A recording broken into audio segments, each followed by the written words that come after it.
This podcast is a member of the Voices of Wrestling Podcasting Network. Visit voicesofwrestling.com to hear the rest of our great podcasts, as well as show reviews, columns, opinions, and updates across the world of wrestling.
Wrestling Omakase. It is episode number 201, and this week I am very pleased to be joined by a returning guest. Hello, Paul. Hello, John. How are you doing? Pretty good. Since last we talked, I have changed countries again, somehow in the middle of a pandemic. So there's that. You're in Germany now?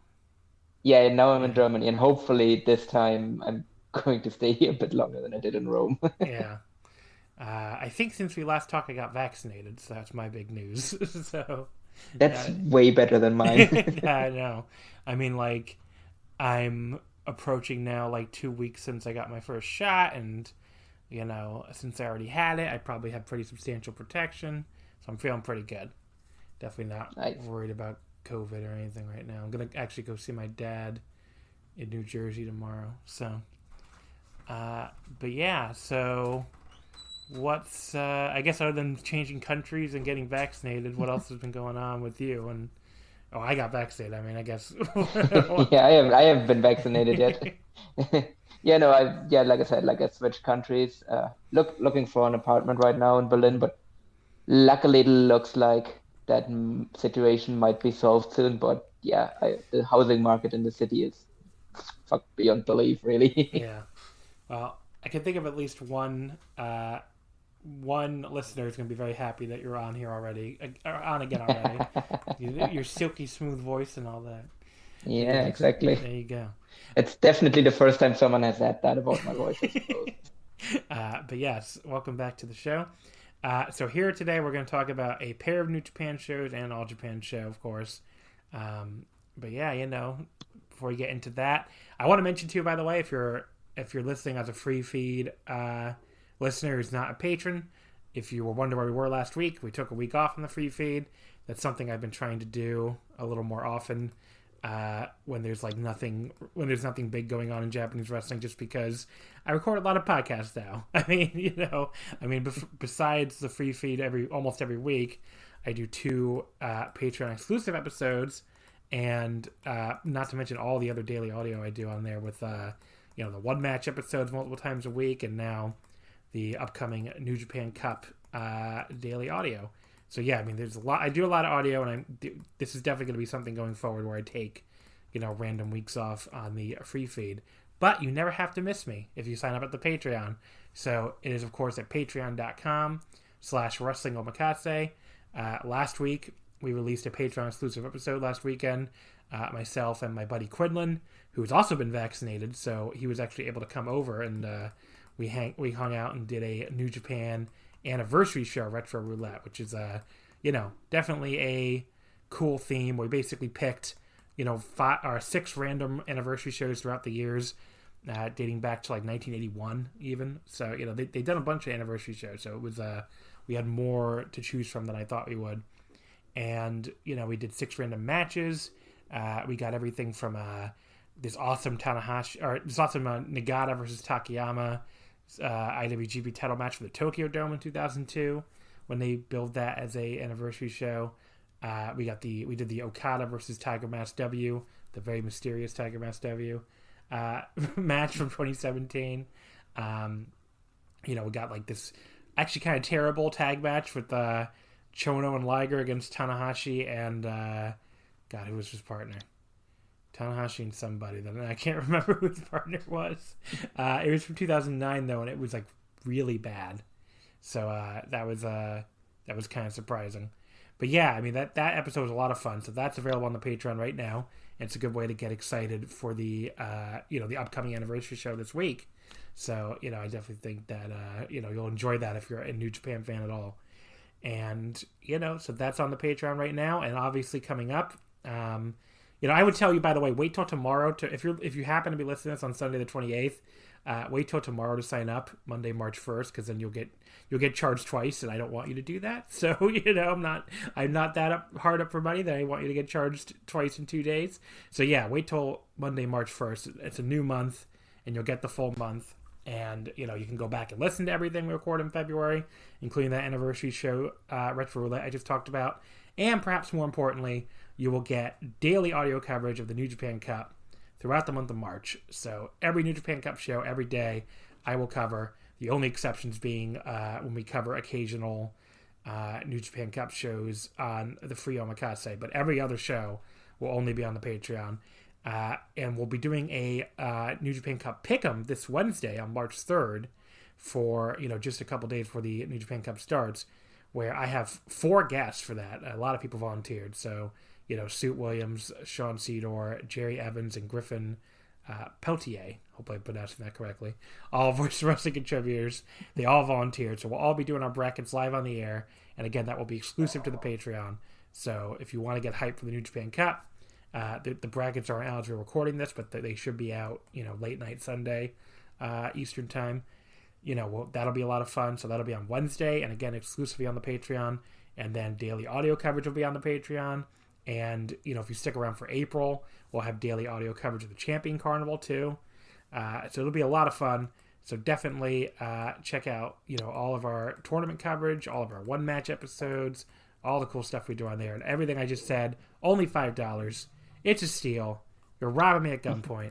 So go to patreon.com/Wrestling Omakase to sign up.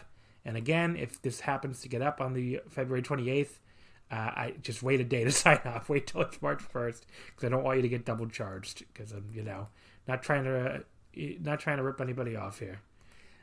Because I've seen people. Yeah, I have to say that like the sign up for the New Japan Cup episode was like the fastest I've ever seen people sign up for an episode of Omakase. It was like literally I saw like the notice pop up that like, hey, I'm looking for guests, and then there were already like 5 people that are like, yeah, I want to do it. Yeah, it's a it was a really like it was a really popular episode because they don't have to watch anything, so they're just like all I have to do is sit down with their fucking bracket. So yeah, it's not the hardest episode to prepare for either. It's not like you having to watch 3 shows here to get ready for this episode. But yeah, so that'll be a lot of fun. Again, if you are looking for it, patreon.com /Wrestling Omakase. The link will be in our description as well. So definitely check that out. And, I should be a lot of fun, the New Japan Cup Pick'em. Okay, so let's get into... We'll start here at New Japan. They did have the bigger shows, I would say. The Castle Attack, Night 1 and 2. So going into this weekend, I was as down on New Japan as I have been probably since like 2018 and the bad old days of the Bullet Club Elite versus Bullet Club OGs feud, which I still think is like one of the worst feuds in wrestling history. So this is probably the least I was into New Japan going into this weekend as I've been in like 3 years. I mean, just really, those last 2 New Beginning and Hiroshima shows were not very good, and the Road to Castle Attack tour may have been the worst Road to tour I can remember. It was just like all these Korakuens, the crowds got smaller and smaller. So even for Clap Crowd era, these crowds were horrible in these Korakuens. There were like 50 of them, and the storylines weren't interesting at all. I mean, the Okada Evil feud I think was. I may vote for that for worst feud of the year at the end of the year, and we'll get into that in a second. And the Naito Ibushi feud, they managed to make me not excited for my favorite pairing in wrestling history, probably, which is quite the accomplishment because the feud just made no sense, and all the stuff about the Intercontinental title was just completely incomprehensible. Once the match started, as we'll get into, I was like, wait, why was I not excited for this? This is incredible. But like, they managed to make me not excited for like one of my, if not my favorite pairing, then one of my favorite pairings, certainly of all time. So that's almost an accomplishment, honestly. So good for them. But yeah, going into this weekend, my interest level was so low. I hand-waved the previews, which I've never done before. I just told Rich, because I always do those written roundtable previews. I'm always on them. And I told Rich at Voice of Wrestling that I was like, I don't really want to do these. I don't really... I stopped watching the Road 2s. I just really didn't care. Really didn't care at all.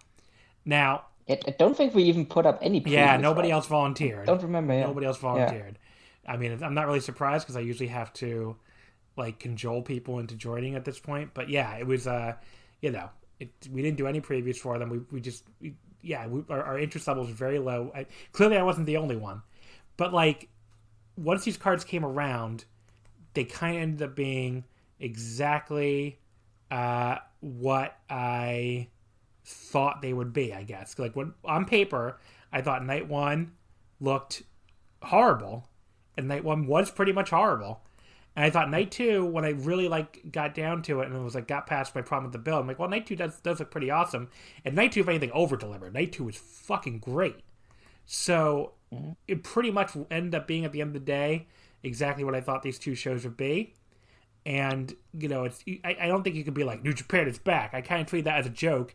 Because it's like, well, they have one good show out of their last four, basically. Those two Hiroshima shows were, not very good. And, Castle Attack Night 1 was horrible, as we'll get to in a second. But Castle Attack Night 2 was awesome. And that was the kind of show where I'm like, okay, as many problems as they have with the booking and the clap crowds, those at the end of the day are fixable problems. And at the end of the day, this company still has more wrestlers that I love than any other company. And, so there's always going to, I remember Griffin, who I just mentioned, I guess not even really trolling, in the Words Wrestling Slack, asked me, he's like, do you actually like AEW more than New Japan right now? And I'm like, I guess I enjoyed those last... I didn't watch this week's Dynamite. I just, blew it off. But I was like, I guess I enjoyed the two Dynamites before that more than I enjoyed either of those Hiroshima shows or Castle Attack Night 1. But, I am never going to be a bigger fan of AEW than New Japan, I don't think. Because the roster is just so unappealing to me. And there's just so many wrestlers on that roster that I just don't connect with at all, don't care about at all, don't really like watching. And, as good as... It clearly is better booked than New Japan right now. I really don't think anyone can even argue that. But as far as my connection and my my fan interest, I will never be more into that company than New Japan. I just don't think it's possible. But unless they change out half the roster, fire the Young Bucks and FTR and all these other fucking guys. Never mind the fucking some of these rookies that look horrible. But yeah, I mean, obviously, there is plenty of stuff in AEW I like right now too. Especially, I mean, the Omega title reign's pretty awesome. Moxley's awesome. Archer's awesome. Phoenix is probably up there for best wrestler in the world. But yeah, I mean, there's just so much stuff in AEW I don't like. So, my connection's always going to be there with New Japan, even when I'm getting very frustrated with the booking. And boy, we're going to get into a lot of stuff on this Castle Attack Night 1 that frustrated me. But yeah, at the end of the day, I think long term, New Japan's going to be okay because the booking is a solvable problem, and especially the clap crowds are a solvable problem, and that will go away at some point. Depending on how fast it might take the entire year. I really think people should be prepared for that. I think the pace Japan is doing vaccinations. I mean, we might be in this for all of 2021, but that will go away eventually. So. But yeah, those are fixable problems, and long term, I'm not really that worried. I mean, especially when, if anything, a lot of my favorite wrestlers don't even just look like they haven't lost a step, but Naito and Tanahashi look resurgent, if anything. And Naito in this main event night 2, I kept waiting for his knee to be a big problem, and it just never was. So, that was very, very cool to see. And Tanahashi has been fucking awesome at the start of this year. I mean, really, really awesome. So, I mean, just a I think things in New Japan in a lot of ways. It's a very weird promotion to try to talk about right now because there are some big problems, and the Bullet Club is a big problem, and the booking of the Bullet Club. I think really that is the main problem. I think that's really what it showed me, like just the difference between night 1 and night 2, is that really all of the problems that I have with New Japan lie with the Bullet Club. It's all because like.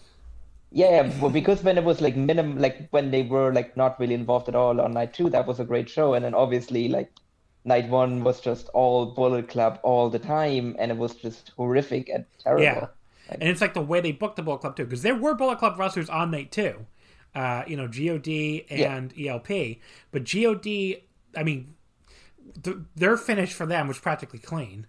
I mean, it was Jado with the kendo stick, but that's clean compared to half the shit on night 1, and ELP didn't really cheat or interfere or do anything. So, it's just it's the way they book the Bullet Club at this point. It's not like when I say, I have a problem with the Bullet Club, I get replies on Twitter that are like, oh yeah, they've been around for so long, and how are they still going? And it's like, I don't really care that they continue to call a stable the Bullet Club. I don't really care if they want to continue selling t-shirts. It's the incredible amount of interference and run-ins and even fucking distraction finishes now, as we'll get to, that's horrible. It's not the name Bullet Club that I have a problem with. I really don't give a shit what they call the heel stable. They just need to I'm not one of these people that like automatically turns off wrestling if there's any interference. It's not that, but like there needs to be a limit to it is my thing. Like, it just can't be every match like it was on night 1. Yeah, like with night 1, it really felt like a bad episode of like 1998 Nitro, where it's just like every match has a guy from the NWO, and every match has like a shitty finish. Like the only thing that was missing was like someone turning, like Goto turns on Okada or something. Like that was really the only thing. I think the only thing that was missing was every finish being a disqualification, but That's true. But yeah, so other than that, I agree. But I totally agree. I totally get what you mean. But yeah, I mean those are my macro New Japan thoughts. Though I mean, there's still so much in that company that I think is exciting going forward. I mean, we haven't even talked about like guys like Umino and Narita that are going to come back at some point who look great. And then obviously all the Forbidden Door stuff, could be pretty awesome. But yeah, I mean, I'm not worried about them long term, but it's a very, it's like it's hard to say both these things at the same time. I'm not worried about them long term. I think they'll be fine. On the other hand, I think we could be in for more shows in 2021, like the Castle Tag Night 1 and those Hiroshima shows, because short term I do think they have issues, and some of it's not their fault. Obviously, the pandemic, not being able to bring as many people in, not being able to do, as much interpromotional stuff, that's not their fault. But the booking is their fault. And they got to get, like, they really, I hope they get this fucking, Bullet Club shit a little more out of their systems at some point. And I think they kind of will. These things do go in cycles and stuff. But at this point, I'm really fucking sick of it. And at the end of night 1, I was like, oh my God, I need to stop watching this company. but then night 2 happened and did, reaffirm, what I love about the company. So. Yeah, like I definitely expect them to like recover by the time like the G1 rolls around, because there's some potential for like some really good names to be in that now, with like the Forbidden Door stuff and everything. So that could be really as long exciting. If travel restarts by then, it could be amazing. G1. Yeah, exactly. Like I mean, obviously, like with Mox retaining and everything, like he probably will be in G1. Oh yeah, if he can get to the country. We have to touch on that too. I totally forgot. I'm glad you reminded me. Yeah, Moxie versus Kenta was awesome. Like that was about as good. Yeah, that was awesome. About as good as you could have a match in an empty fucking warehouse. I went 4 stars on that. Awesome match, and I totally think Jon Moxley retaining the U.S. title was the right decision, because. And I also think that like if he had been allowed to travel, if that had been a possibility, that would have been on Castle Attack Night 1. And that probably would have meant that show would have been a lot better, because then you would have had 2 good matches on that show. And like, John, I mean, I know some people were kind of mad that Kenta lost after all the build. I get that. If you're a big Kenta fan, I love Kenta too, so I get that. But on the other hand, like as far as like what is more useful to New Japan, either having this... Look, the IWGP US title fucking sucks, okay? It's fucking sucked forever. I used to make fun of that title in every show preview I ever did, because it was this weird red belt that's kind of ugly that for some reason no Japanese wrestler ever wanted to challenge for. Like, I don't know if people understand this. There have been 2 challengers for the IWGP US title who were not foreigners in New Japan history. It was Yoshihashi on a Ring of Honor show when he challenged Kenny Omega during Kenny's first reign. And then you have to go all the way to Moxley and Minoru Suzuki from February 2020 before the world ended to get your second challenger. They went like 3.5 years or 2.5 years or whatever without another Japanese wrestler. That is insane for a company called New Japan Pro Wrestling. I'm sorry. And like, they never specifically came out and said, okay, this is a belt that only foreigners challenge for some reason. They just kept having only foreigners challenge for it, and it was bizarre. It was like, why do we have this weird belt that only foreigners care about in this company? It was so weird. And it was also only heavyweight as well, like, because all of the like foreign juniors. Yeah, because it was the IWGP US heavyweight title. But yeah, it's very, very bizarre. Very bizarre title. And, you know, having that title back in New Japan is, I mean, it really is not important at all to have that title. I mean, look, if you've really missed it in the last year, like if you've thought to yourself one time in the past year, the U.S. title, I remember that belt. It would be cool to have it around. Congratulations. You're the biggest fan of the U.S. title in the entire world. Because nobody else cares about that belt. So... Well, to be fair, I missed it, but only because Moxley was the champion and I wanted Moxley to be in New Japan. But sense. Yeah, that's like completely the belt different. Itself, yeah. No one cares. So cares. Like, having that belt back in Japan doesn't matter at all. New Japan does not miss that belt at all. There's no fucking, it doesn't, like, having that belt back as just this weird foreigner belt in Japan does not matter. Having Moxley with that belt as the top babyface on a national television program, and for whatever reason, AEW is willing to continually call him the U.S. champion, the IWGP US champion, that has way more value than having the belt back in America. So it makes total sense. You want to keep the belt on this guy who's on national TV every week, you know, who you now, on a company that you now have a relationship with. I mean, in every single facet, that's exactly what... I mean, I would totally make the same decision. I completely agree with that decision. So... Yeah, I mean, that makes total sense to me. I mean, given that New Japan just like the only TV deal they could just get in the US is like a deal with the Roku channel. They desperately need to increase their profile, and like what better way than to be on TNT every week and have like the guys talk about, oh yeah, he's the champion for New Japan. Like, so makes total sense, and but yeah, the match was awesome. If you haven't gone back and watched it, definitely check that out. Red Narita versus the Dirty Daddy Chris Dickinson. That was pretty damn good too. So those are both worth checking out on that last episode of Strong. And apparently Narita is no longer a young lion either. Shabbat did say that. But yeah, so if you're like me and you haven't watched Strong, because that was like the first time I watched Strong in like 2 months, I would definitely check that episode out, because that was Moxley and Kenta was awesome, and Narita and Dickinson was quite good. But yeah, so let's get into Castle Attack now. Castle Attack Night 1 from Saturday, February 27th, of course, at Osaka-jo Hall. This show bombed attendance-wise, only did 1,846. I kind of expected that. First of all, always worth saying, you can't really read that much into pandemic attendance, and there still is a state of emergency in Osaka. So I kind of figured that both shows would be down from the 2 shows in Osaka-jo Hall in back when they first restarted in July or June or whatever it was.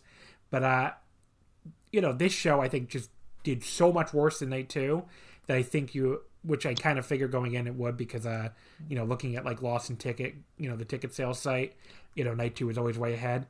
This show did so much worse than Night 2. I do think you can at least say people probably were not that into this Okada Evil feud that main evented, and why would they be? I mean, the feud is pretty terrible. But yeah, I mean, definitely not a good number here, especially compared to Night 2, which, it's hard to make apples to oranges comparisons when, comparing it to, what things were like back in June when there was no state of emergency. But, like, you can make an apples to apples comparison with Night 1 and Night 2 in the same weekend. And Night 2, did 3,218. So, obviously blew away this show. So, Yeah, I think I'm really kind of like not convinced that Evil really is like a viable main eventer, because like even like with like reduced like pandemic attendance and all of that, like I guess they drew well for Jingu, but like that was purely based off of Naito and people wanted to see Naito regain the title. But yeah, I mean, Power Struggle did well too. But if I remember, like Power Struggle, I think did. Let me see. I remember I looked at it and I was like, wow, they did that many people for for a pandemic show in Osaka Ideon. But let's see. So I mean, I don't want to blame Okada, but like this feud fucking sucked.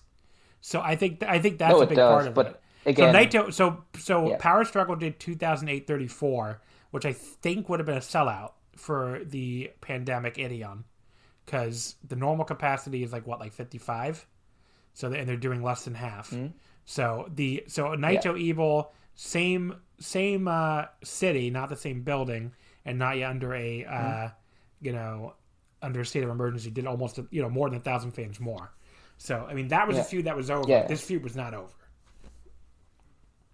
No, but again, like Okada has a proven track record of drawing well, like also in Osaka. So it's like if I have to put this on one of the two people in the main event, like I'm not gonna put it on a guy that is like a proven mega draw. I'm just saying, I think the feud itself was a bomb, and I mean the feud fucking sucked. The feud fucking sucked throughout the entire thing. I mean, there's no reason for anyone to care about it. So yes, the main event here, Okada beats Evil in 28-11 with the Rainmaker. I've seen some people say this was good. I don't know what the fuck match they were watching. No. This match fucking sucked. It starts out with this starts out slow already. Okay, everybody can think whatever they want about Evil. I think that debate's fucking kind of played out at this point. Okada sleptwalked through this match, and watching this match, go watch this match back to back with the match he had with Will Ospreay, his buddy Will Ospreay at the Tokyo Dome. It's not that Okada's fucking washed or whatever. He cared about that match and went all out and had a classic Okada performance. He sure as shit did not care about this match. And he did not do... he did basically nothing for a lot of it. The start of the match has an extended chin lock from Okada. It's like, that's really a great way to start to bring the excitement here. And, there was just nothing to a lot of this match. And the big problem right now with Okada's matches... So obviously... He does the Rainmaker, to beat Ospreay after he can't beat Ospreay with the Money Clip, and I was like, okay, so that's it, the Money Clip's over. No, now he does 20 plus minutes of fucking tapper nap Money Clip bullshit. With this hold is not good. It's never been good. It never will be good. Watching the two of them sit there in this fucking hole, and Evil didn't help. I'm not trying to let Evil off the hook here. Evil sold this thing like he was mildly irritated most of the time, but the only person who I think has managed to make it look really good is Shingo in that G1 match. But yeah, I mean, Evil did not do a good job with it either. But yeah, we have to basically the story of Okada's matches now is he is so much better than all of his opponents, but he doesn't even want to use his move. He just does this Money Clip for 25 minutes. You have to sit there and watch him put these guys in this fucking stupid hold over and over again. And then at some point he goes, I guess I'll use my move and win. That might actually be even worse than the original Money Clip story. I mean, he is now willing to do the Rainmaker again, but not until he makes it sit through 20 plus minutes of of fucking Money Clip bullshit before he finally puts us all out of his misery. And yeah, this was horrible. I really don't understand people who said this was good. I mean, I will at least say that this wasn't the worst main event that we're going to talk about on today's show, but but at least it was close. So I'm going to put it that way. But yeah, you're completely right that it was very obvious that Okada just did not give a shit at all about the feud. Because especially if you look at his post-match promo where he basically just completely buried the feud.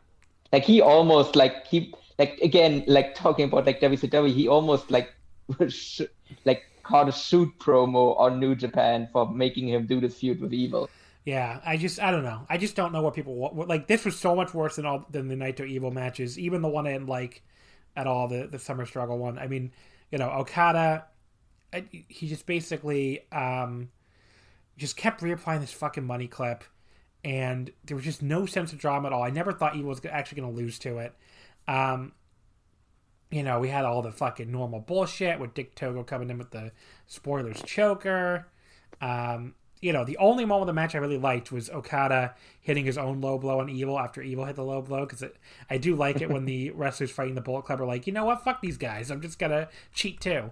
Because Naito did the same thing. It is always a great moment.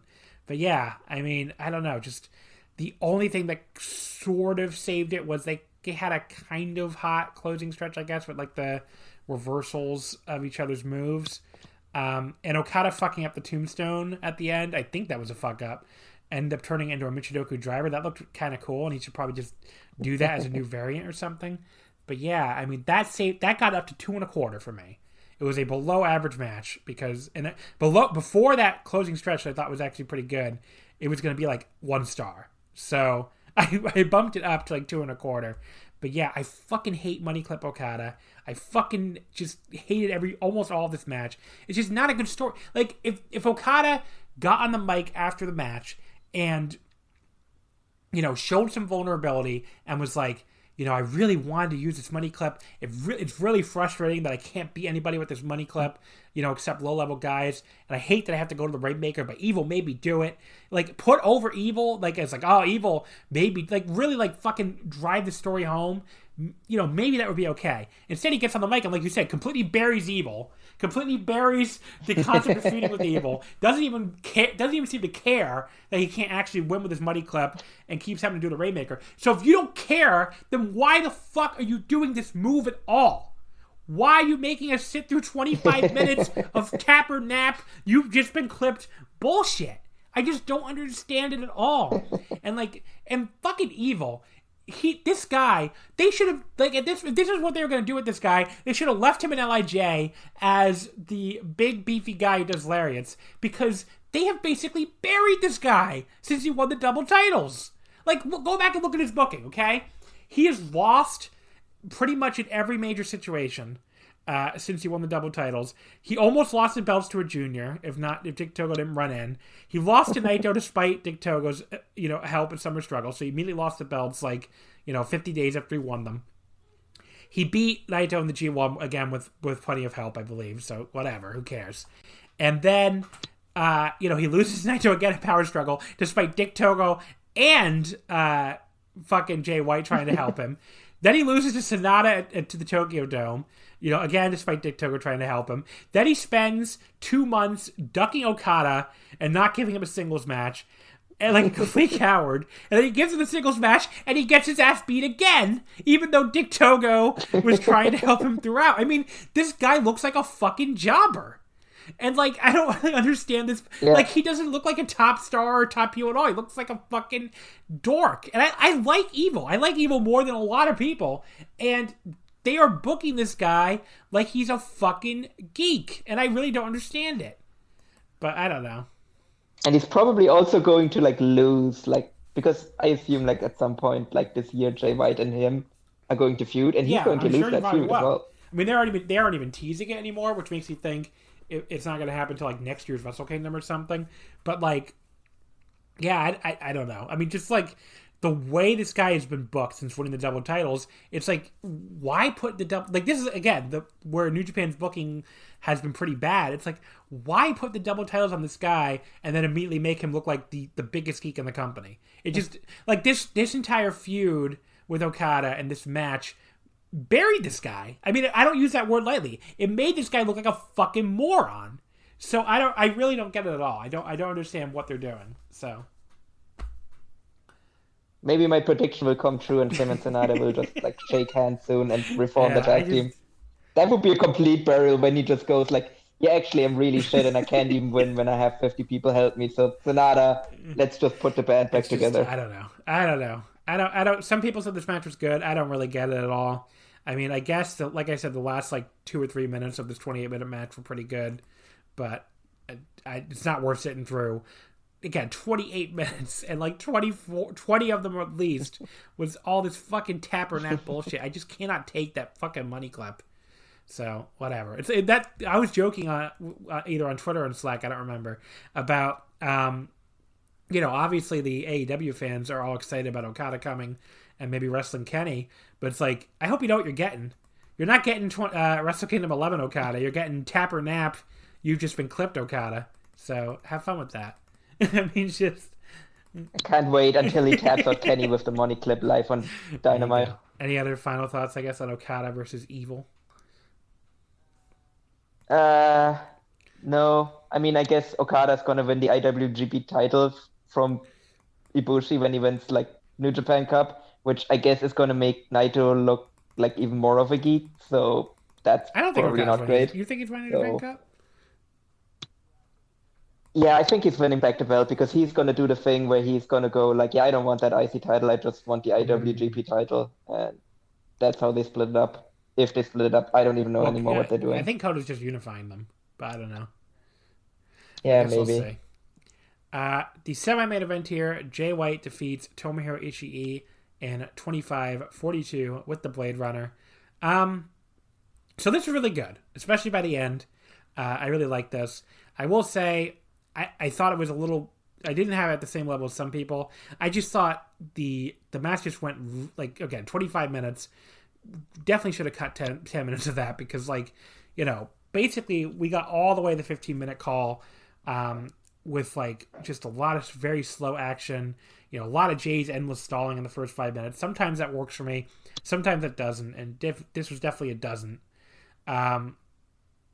You know, White worked over Ishii's ribs. You know, nothing really wrong, but just very dull.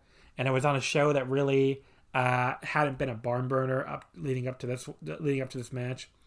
And then Jay, you know, eventually the only real highlight to me the first 15 minutes was Jay giving a head and arm suplex to Ishii straight into the railing.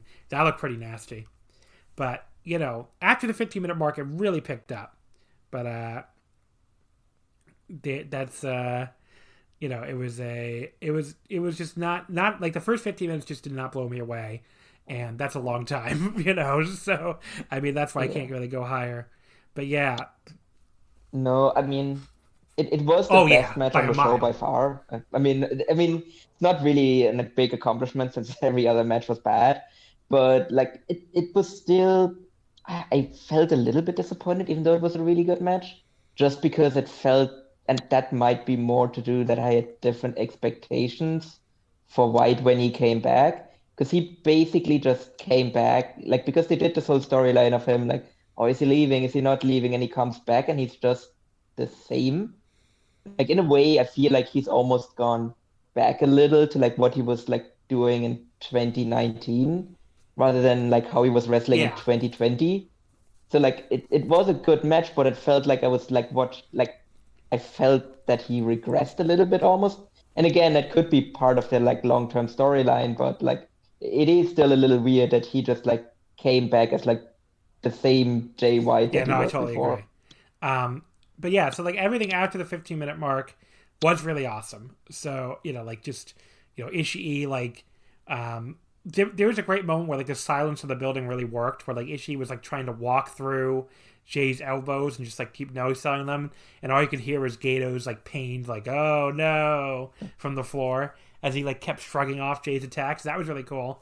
But yeah, there was like just everything up to 15-minute mark was awesome. I mean, they just did some really, really cool stuff. But yeah, I mean, you know, it just I just wish they skipped the first 10 minutes or so, which is a problem with lots of New Japan matches these days. But yeah, I mean, you know, there's matches where the opening part being slower works and matches where it doesn't work, and I don't think it really worked here. I mean, I went 3 3/4, so, you know, I just can't quite go 4 stars. If you cut the first 10 minutes, this is easily 4+. But you know, the only other problem maybe is like they did a little too much of the reversal dance stuff for me, but that happens a lot with Jay White matches. But I did like that it was clean with Gato getting taken out and not being a factor at all in the finish. Mm-hmm. But you know, just and the other part too was like the work on Ishii's sternum ended up not mattering at all. He didn't really even sell it past the 15-minute mark. But yeah, I mean, just that all that stuff keeps him being 4 stars to me. I mean, like again, everything after 15-minute mark, fucking awesome. Like 4.5 star level probably. But you know, the rest of the match drags it down to me. So yeah, no, it was fine. I can easily see why people overrate it so much, because obviously it looks so much better compared to everything else on the show.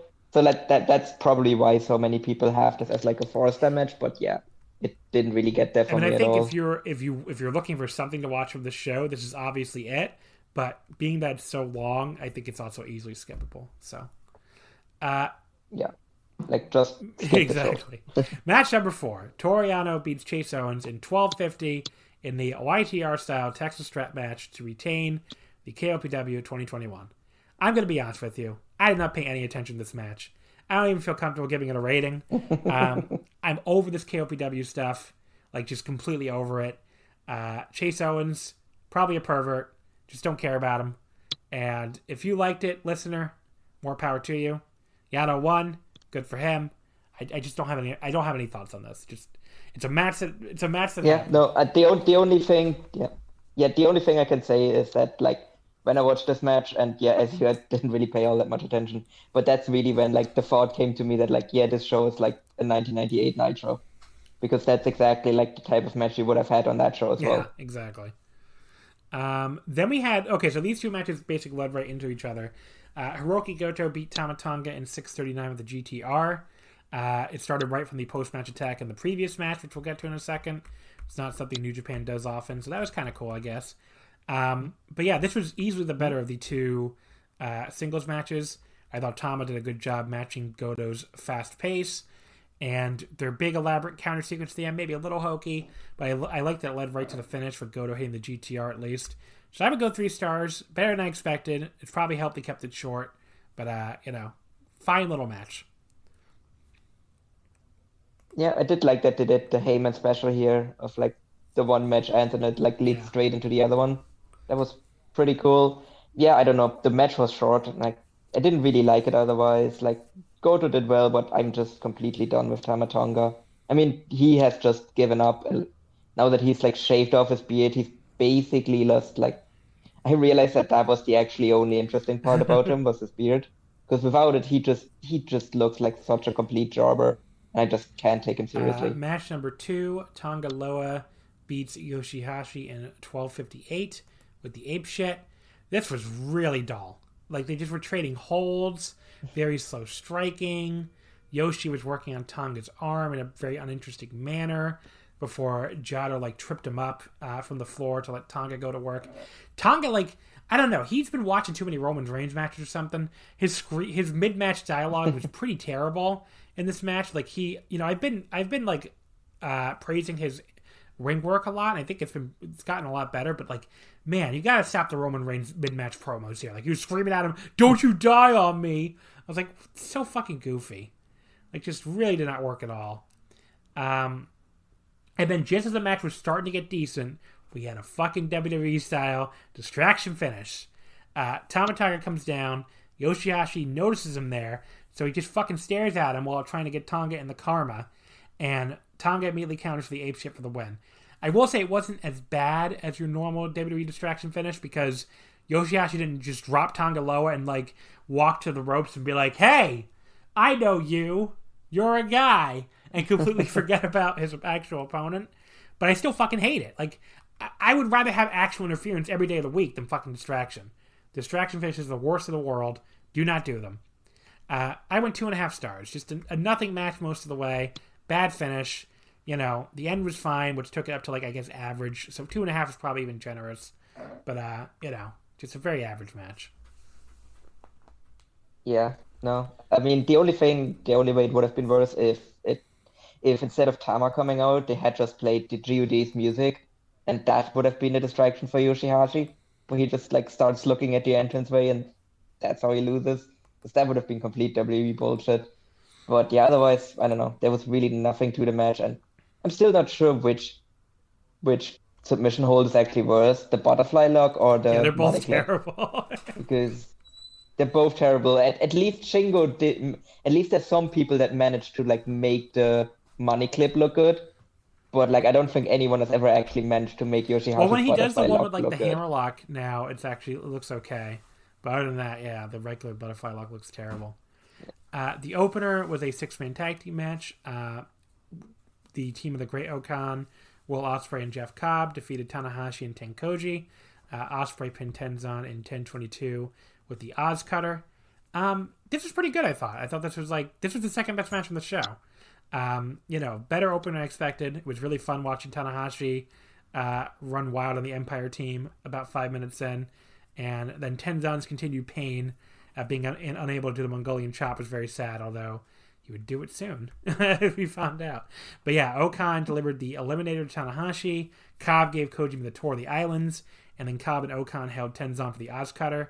I thought that was a great fucking finishing sequence. It was like total domination for the United Empire, basically. Really fun opener here. I went 3 1/4. Everybody worked really hard, so definitely can recommend that one, unlike most of the show. But yeah, overall, this show, night 1 of Castle Tech was pretty terrible. The main event really just capped off how bad it was. And yeah, I mean, like, all that Bullet Club bullshit being all over the show was just such a fucking downer and just made it such a really hard show to get through. But luckily, night 2 would be a major improvement, as we'll get to in a second. Yeah. Oh, yeah, I agree. Like, just a terrible show. Probably the worst major New Japan show. And I'm actually trying to think of one that was worse than this, and I can't really think of anything. Was worse.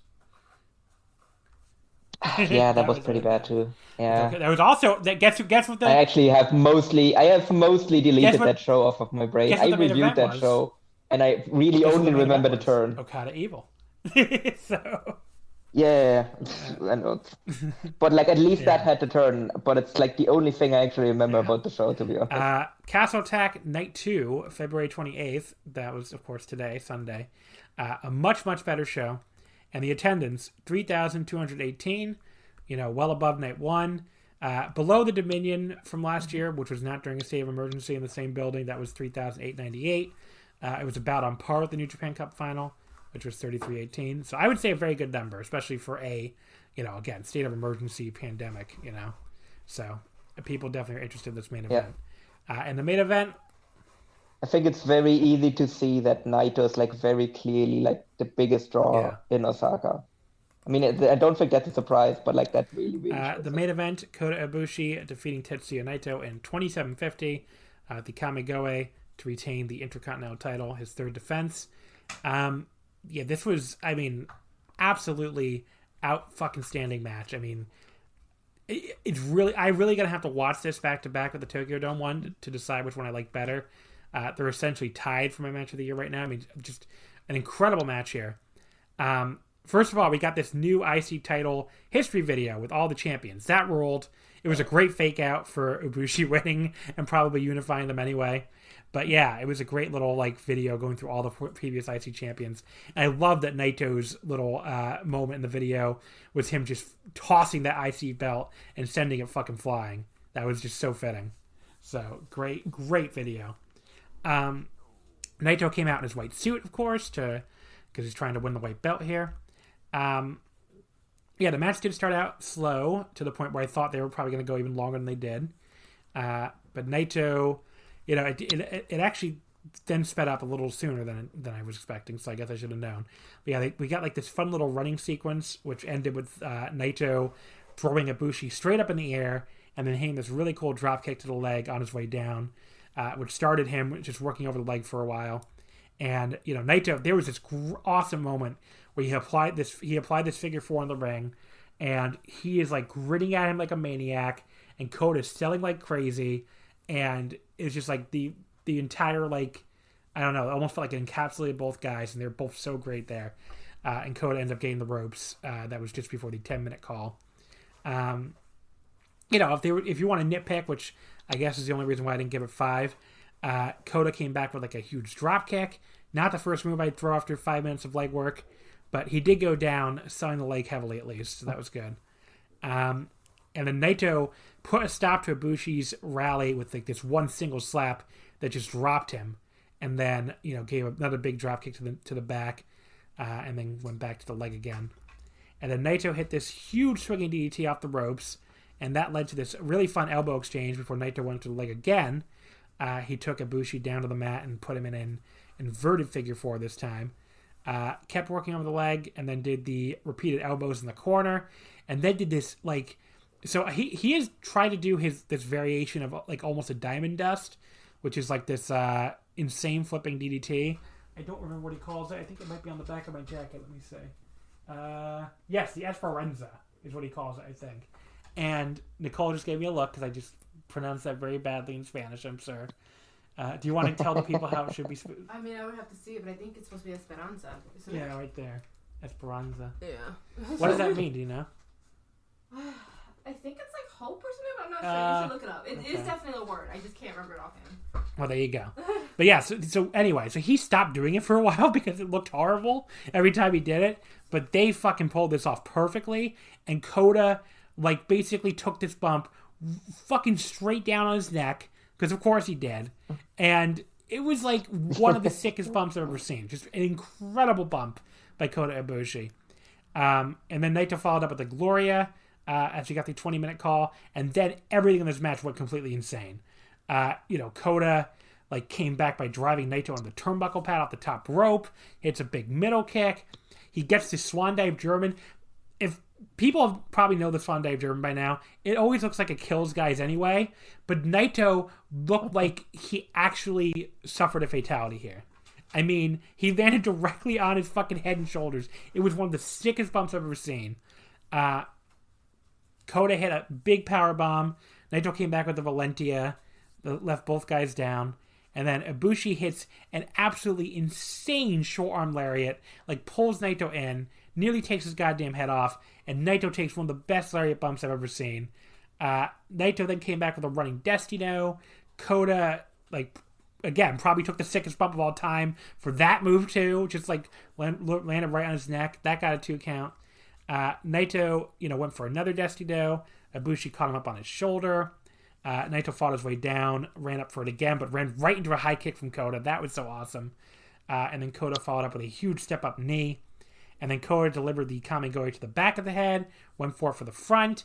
Naito reversed it into a cradle. I was like, oh my God, because I could have seen him winning this with like a cradle or something to protect Kota. So I thought that might have been the finish, but Kota just barely kicked out, and people were like gasping. And then Kota landed back on his feet, hit the Kamigoye after all, but Naito kicked out. And then Kota, but he had nothing left because Kota goes for another Kamigoye. He gets it, just like collapses on him, which is so great. And that's the pin. Incredible match. 4 3/4. Might be my match of the year right now. It's really close between this and their Dome match, but I think I like this one very slightly better. We talked about how in the last match, how sometimes the early part of a New Japan main event, when it's like slow and stuff, doesn't work. But these two guys made that portion of this match work with Naito's just maniacal leg work. He's crazed grinning and all that. And Ibushi's amazing selling. And then they got to the fucking... so that part of the match was good. And then once the head drop fest started, I mean, it was like just incredible. I mean, just like, the stuff they usually do basically. But just like these two, they never miss. I have no idea what the hell I was thinking not being excited for this because of the goofy build. But they have literally never had a bad match. Their matches are always awesome. This was another awesome one. And yeah, this was incredible. I mean, there's really not much else to say. I mean, another incredible match with these two. Kota Ibushi said it best at backstage afterwards when he said, Naito-san, let's keep having fun together. And I'm definitely down for that because this is what these two people consider fun, dropping each other on their heads and necks for a half an hour. Who am I to judge? But yeah, I mean, just an amazing match. Yeah, no, I mean, as you said, like these two have like just tremendous chemistry. I think they might actually have like the best chemistry of like two wrestlers in matches with each other that, I mean, really like that I've seen in like wrestling history, because I'm like trying to like think who it's one of the best, had as many one of the best matches in wrestling history for sure. It's like it's a worst like top 3. No, like that one easily. Yeah, but I'm trying to think like who else has had this many like singles matches against each other, where like literally none of them were like a disappointment or like not like a complete like blow away match of the year. It's really hard to think of. Because like this one was tremendous. Like I probably prefer the Wrestle Kingdom match slightly, but yeah, like as you said, it's really, really, really close, and I probably like need to watch them like back to back like at the end of the year to like see like where I rank which like in terms of like match of the year. But it's just amazing that they like managed to do it like every single time, and it probably like very much has something to do with both of them just being willing to just completely destroy their bodies every single time they like have a match with each other. But they also like just have that trust, I suppose, as well, where they like know they can go all out against each other because like both of them are just willing to just take like crazy risk and just, yeah, as I said, like with the Esperanza, just use things that like they normally wouldn't use because maybe they're not super confident that they can make it work, but they trust each other that the other one will help them to actually make it work. And maybe that's what really makes their matches so great. And this was an incredible match again. And yeah, I think a lot of that has to do, like you said, with the comfort level with each other, the willingness to, go out there and basically maim each other. And, there is that like that trust level where like neither guy has to worry like, oh, should I really do this? Like maybe he doesn't want to take this bump today. It's like, no, there's neither of these guys ever even heard of a bump they didn't want to take. So, I mean, these are a perfect match for each other. So, yeah, I mean, now as far as Naito losing this, which I didn't expect, as a Naito fan, I'm kind of relieved. I really had no idea what they were going to do with this goofy white belt in Naito again. So I was not looking forward to him having this belt back. But now, to me, his path is pretty straightforward. I mean, he's going to, he's definitely going to fade away for a little bit. He's probably either going to, I wouldn't surprise me if he says he's not going to compete in New Japan Cup because he's injured or whatever, or whether it's work or fake or work or true. I said work or fake, work or shoot, But yes, it wouldn't surprise me if he skips New Japan Cup. If he's in it, he'll probably lose in like the first round or something. But later in the year, he'll come back and he'll get his revenge on Ibushi. I mean, he loses. It's pretty common Naito booking. He loses to Kota twice in a row. He'll get his revenge, later in the year. Because I still think Naito Okada is your main event next year. I really would be absolutely stunned if it wasn't. Yeah. So, they're gonna. This is Kota's year right now. He's gonna get his moment right now, and I don't really have any problem with that. And I was really kind of dreading Naito with this white belt again, and I don't really mind Kota winning at all. So, I wonder if Naito versus Ibushi is the G1 final.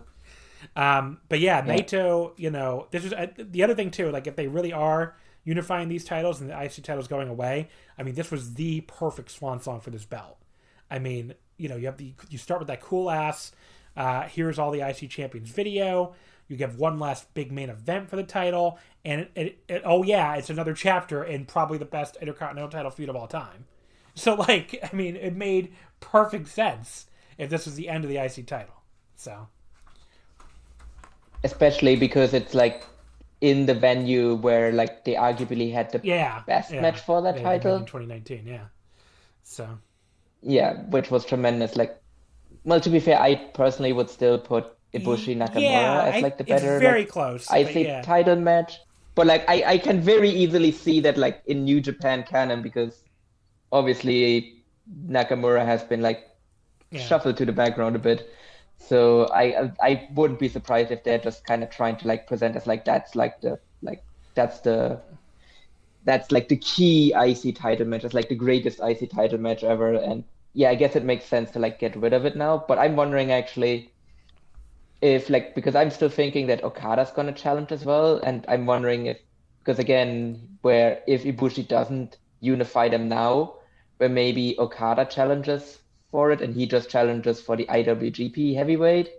And then he also loses to Ibushi. So now Ibushi has beaten like essentially like both of the guys that like represent like the respective belts, and that's when he unifies them afterwards. Yeah, that could also be the storyline. I guess we'll see. But yeah, we'll have to wait and see what happens there and see who wins the New Japan Cup. But yeah, I mean, there's a lot of ways they could go, and it's the one thing about New Japan right now is you cannot say it's predictable.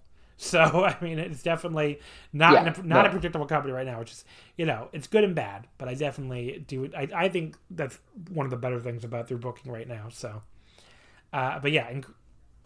The only downside to me is that like if they actually unified, I guess they make a new belt, and I would really hate to see the IWGP heavyweight. That is my only complaint. Because that's my only complaint too. The IWGP heavyweight title belt is probably the best title belt in wrestling history.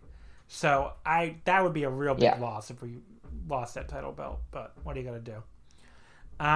The semi-main event here, the IWGP Junior Heavyweight title, the three-way match to name the 89th champion after Hiromu, of course, had to vacate it. El Desperado pins El Phantasmo. The match also involved Bushi, of course. He pinned him in 23-12 with the Pinche Loco to become the 89th champion. This is pretty awesome. I really didn't know what to expect from this, and it way over-delivered. The stuff that ELP does that usually annoys me, he really kept to a minimum here. I mean, he did do the stupid rope walk sequence, which felt endless, but after that, he did like this crazy giant dive to Bushi and Desperado, like way up the ramp from the top rope. So at least he followed that up with something really cool. And then, the moment that, like, I think, like, stunned the live crowd and, like, was really, really cool. He takes a page out of Hiromu's book, which was fitting, I guess, and rips at Desperado's mask, and then gives him his own boss's finisher. He gives him the God-style pile driver on the ramp, and then finishes ripping off his mask and puts it on and struts down the ramp around with it like a dickhead. And this was like the first moment where I was like, ELP, I kind of get it now. I kind of get the appeal. I mean, he's still not going to be one of my favorites or anything, but this was his best match I've ever seen. Like, I think this was... I wasn't as high on that Will Ospreay match as some people. But yeah, I mean, I thought he was awesome here. He takes the mask off, stomps on it. I think he tried to kick it in the stands, and kind of hilariously, it just went, like, straight up and then came down on the apron, which was pretty funny. But yeah, that left us with ELP and Bushi for a bit, which was more entertaining than I expected it to be. And, ELP was like, he ripped Bushi's shirt off for him and stole his choking spot with it. That was kind of a cool little heel spot.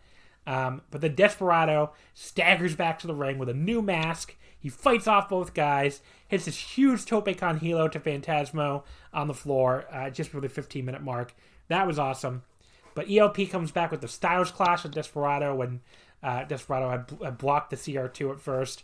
But Bushi comes out of nowhere and crucifixes him out of his pinfall attempt from the Styles Clash for his own near fall. That was so cool. Very cool spot. We get more rapid style near falls for all three guys, lots of cradles and stuff. And Despy hits ELP with an angle slam after he got out of his attempt at the Pinche Loco. ELP kicks out like 2.999. But then Desperado, he stomps on Phantasmo's foot. It hurts his own foot, because Phantasmo has the loaded boot, of course. ELP hits a kick to the gut and a kneeling kick to the head. And this actually draws the crowd started gasping. They were like, and it's like, they actually got this loaded boot over to the point where they were really oh no, is Desperado going to be okay? Which I was like, okay. I thought this loaded boot thing was kind of silly. But they got it over, so you can't fucking sit here and say they didn't get it over when these women in the crowd are acting like this man's gonna kill him because he's hitting with a kick and his boot is not actually loaded. I mean, it's not, it's fake. So it's like, but these fans are acting like he's gonna kill this man. I thought that was awesome. But yeah, and then ELP follows up with the CR2. Bushi just dives in and stops Marty Asami from counting. That was awesome. He hits a code break on ELP for another 2 count, and then Desperado hits a huge punch, goes for the Pinche Loco. Phantasmo makes a last-ditch effort to counter into a cradle, but Despy barely kicks out, which gets another audible reaction. And then Desperado gets back up, hits 2 straight Pinche Locos, and does Phantasmo's goofy Undertaker pose pin. That was so great. He gets the win to finally win the junior title after 7 fucking years and become the double champion. This was awesome. Way over-delivered. Such a happy ending. As happy of an ending as you can have here after Hiromu's injury. I thought that was the right move for sure, instead of having ELP win. Desperado finally wins the junior heavyweight singles title. 4 stars. Maybe could have gone even higher, but I don't really like 3-way matches and one guy getting thrown out, the other guy. That's never been my thing. But this is one of the best 3-way matches I've ever seen, probably, because I really don't like them usually. So, this was awesome. Yeah, that's actually literally what I was just about to say. It's because that's exactly my talking point as well, where I'm usually not a big fan of freeways, and this was really just about as good as you can actually book a freeway. And but I'm just kind of sad that we lost Hiromu versus ELP yet again, because I assume that this would have been the kind of ELP that we would have gotten in this match, and that's probably some of the stuff he wanted to do in that match he did in this match instead. So like I thought that match could have been tremendous. But like if this is what we're going to get from him going forward, then like I'm definitely a lot more excited about his Yeah, matches I have going to give forward, it. I I mean, suppose. I So like he very clearly showed he can go I mean, I as a have to be top fair. trainer. Like, I'm not. He's not a guy I've enjoyed that much. I've buried him before, but he was great here. And if he gives more of this kind of performance, then then I have no problem with him as a top junior.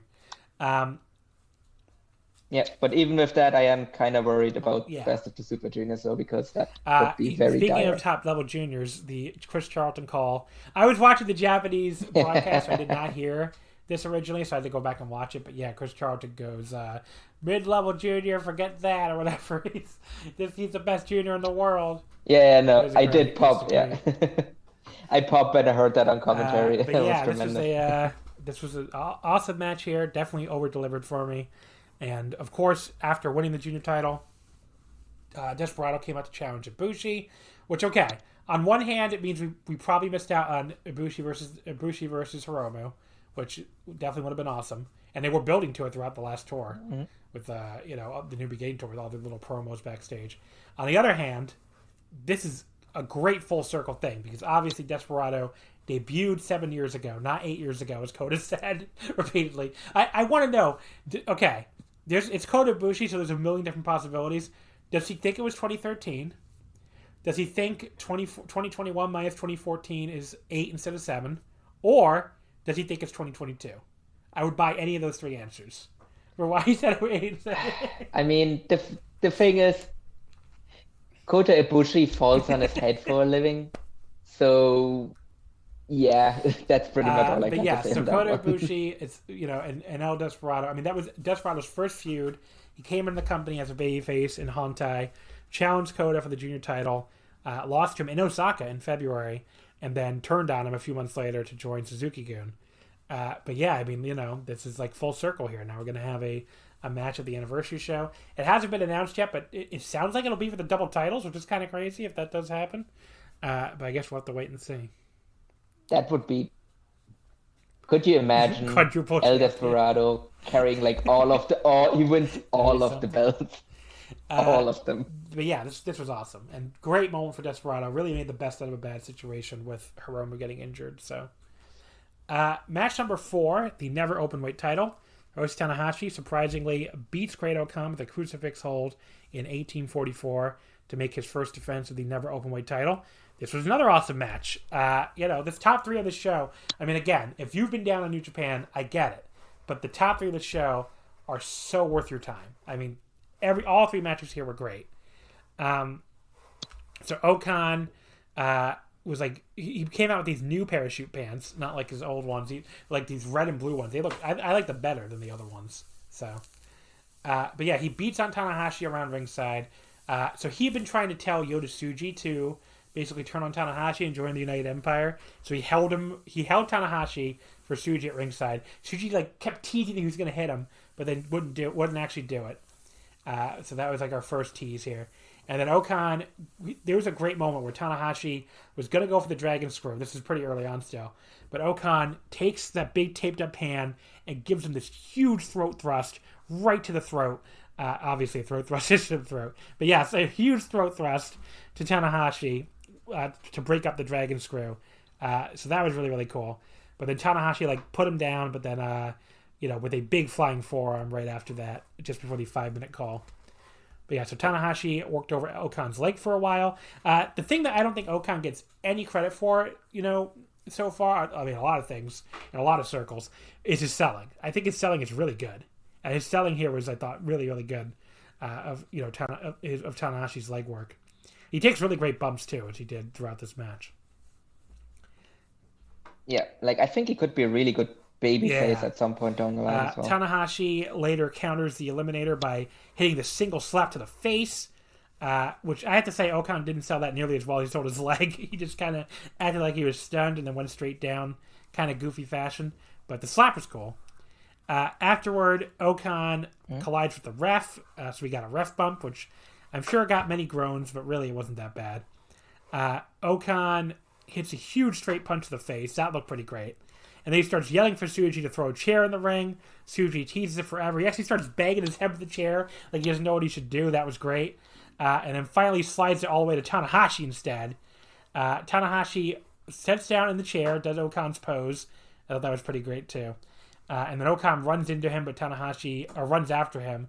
And Tanahashi drop toe holds him into the chair face first. And then... But then Okan, still not willing to go down, he counters the sling blade with this really cool axe kick, or scissors kick, whatever you want to call it. Yeah, I think it is a scissors kick, actually. And then Tanahashi comes back by countering the Eliminator straight into sling blade. That looked great. He went up top and hit the high fly flow cross body, which Okan took an awesome bump for. Basically bumped right on his neck. But then Okan rolled out of the way. The real high fly flow. Tanahashi came back with 2 straight sling blades. Okan no-sold them, popped straight up, hit this enormous lariat. It was so awesome. And the crowd audibly reacted. They forgot they weren't allowed to react. And Tanahashi kicked out at 2. And then Okan got Tanahashi in the Iron Claw. Instead of going right for the Eliminator, he turned it into this sort of rack behind his back, spinned him around. That was awesome. He drove him into the mat, grabs him by the face for a second time, and goes for the Eliminator. Tanahashi turns it into a crucifix hold for the pin. Now, I was ready to go 4 1/4 on this, but they kind of botched the crucifix hold. It looked pretty bad. And when they botch the finish, you have to take something off, I think. So I went 4 stars flat. But yeah, this was the best Great Okan match ever. I mean, this was awesome. Much better than their Tokyo Dome match, which, I like that one too, but this was better. No, yeah, this was really, really good. And I'm really happy that Okan finally had that big match performance that showed he can hang at that level. Hopefully will finally shut the fuck up about that, Well, they won't, because I don't know, there's some people with some very weird brain worms where it just I literally don't know what they're watching. I'm literally there's some folks who I'm literally confused. If you want to be I'm gonna give you a little wrestling punditry lesson for those listening. Not that I consider myself any kind of all-time great wrestling pundit, but I think if you want to do this, if you want to critique wrestling and do podcasts and, even do lots of tweets about it, whatever, one of the things you absolutely have to be willing to do is reevaluate wrestlers based on their performances, right?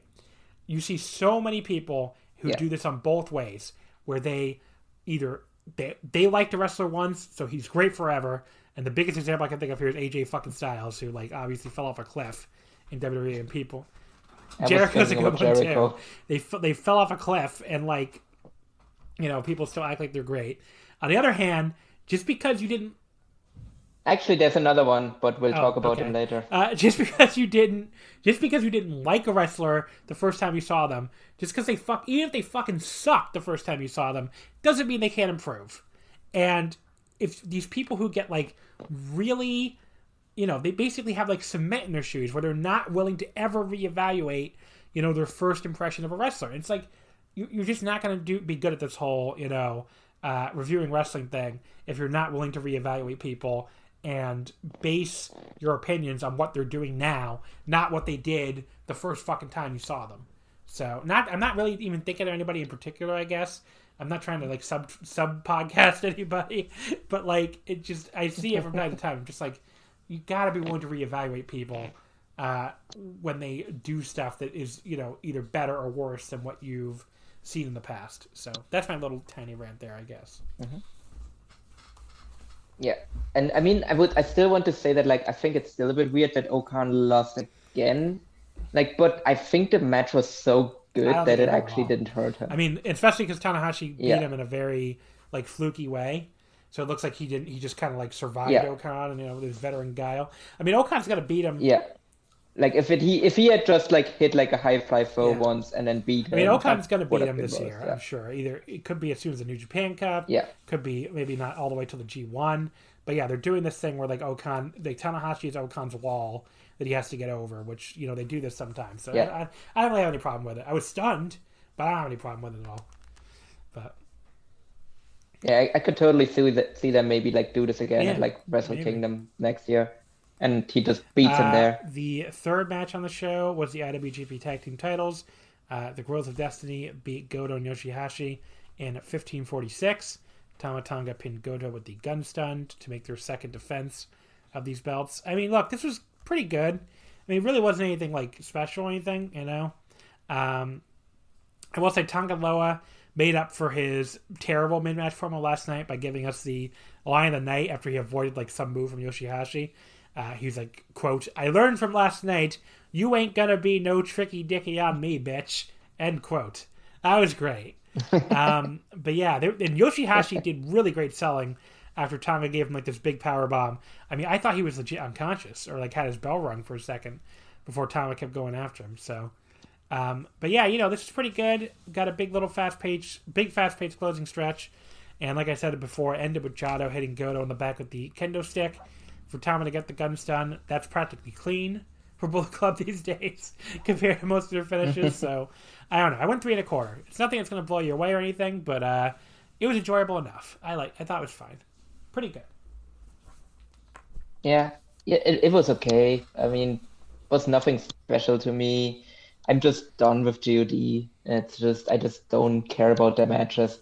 I think actually on English commentary they brought up that like this was like the 29th AWGP tag title match, and I think they actually mentioned like that they have been in like a certain percentage of like all AWGP tag team title matches ever, and I'm just like, I just can't care about them anymore. I just want this. I thought this division had moved past them finally, and it clearly hasn't. And it's they're always very going to go back to them, I frustrating. guess, when they're, when they don't have anything else they really want to do. It's very annoying. But hopefully they should just go to Dynamite now. Just go show up there where you'll actually be useful, feuding with the American club. Yeah.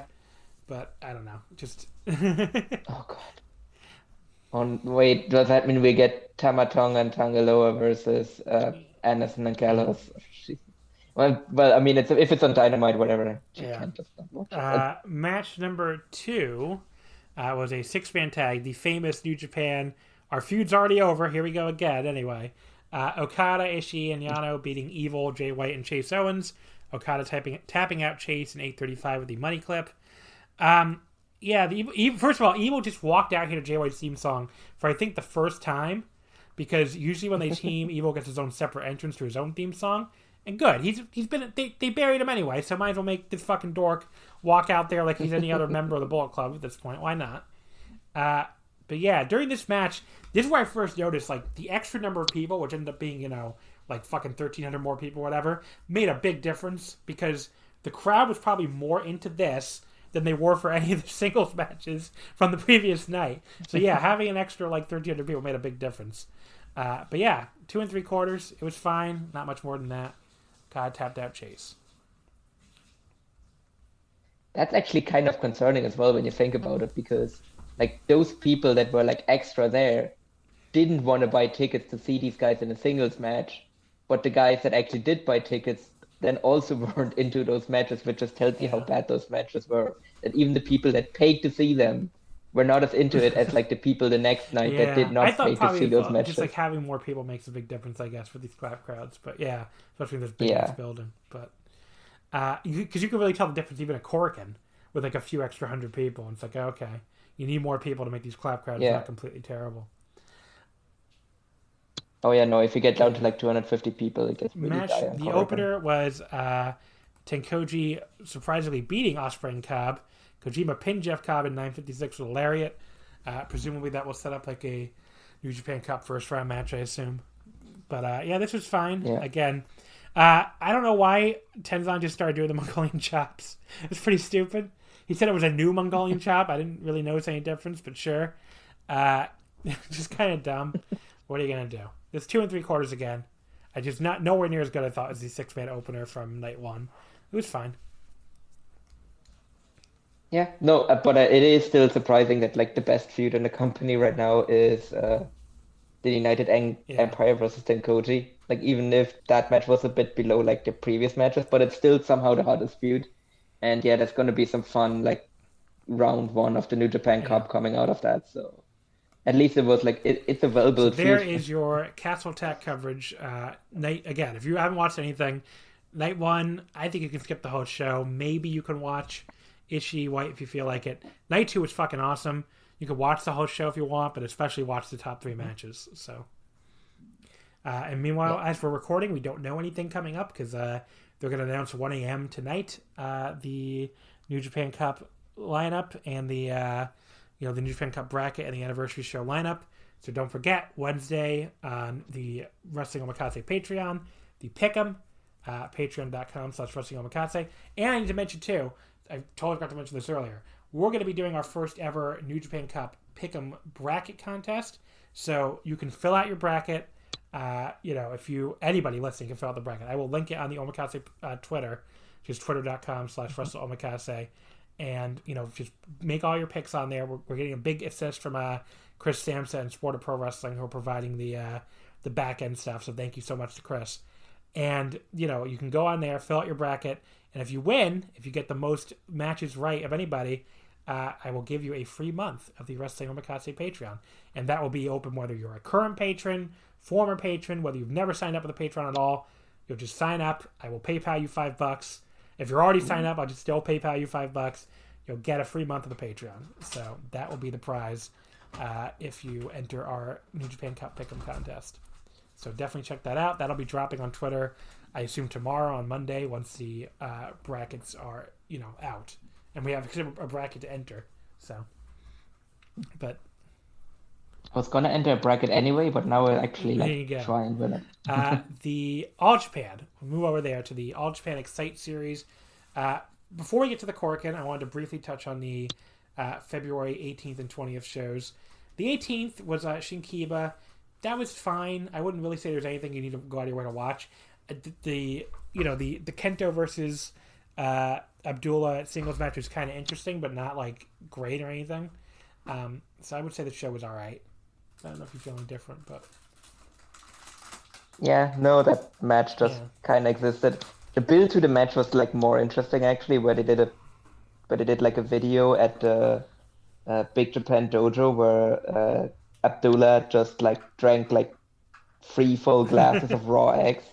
So that was probably the most entertaining thing about that whole feud. And then we had the show in Nagoya on the 20th.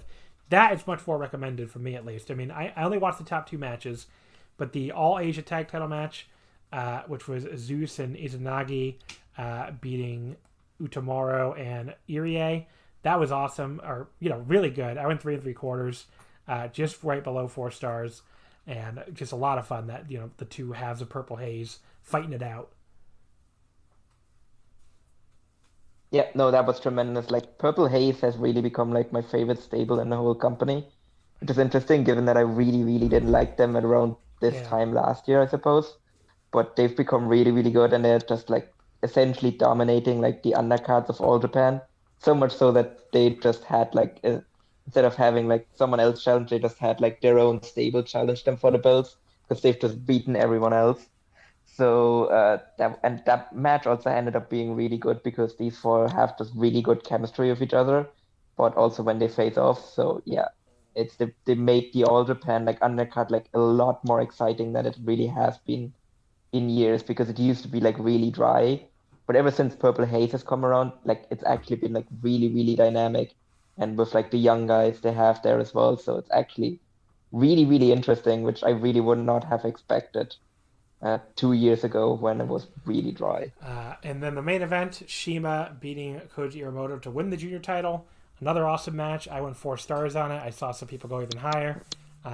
Just one of the best Iwamoto matches I can remember, because he usually kind of has a ceiling with me. But yeah, definitely one worth going out of your way to see there.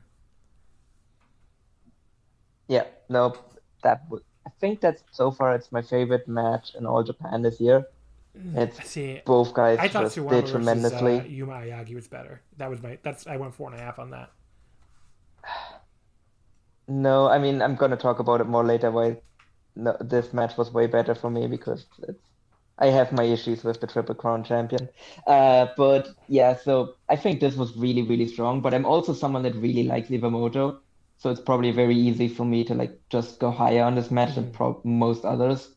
And to me, it's like the best match in the promotion so far. And him and Shima just had really good chemistry as well, where they just like went all out. Like, I think it's actually been a while Well, no, to be fair, no, he did have big singles matches in DDT as well. But like outside of that, like Shima has mostly been doing like multi-man tags.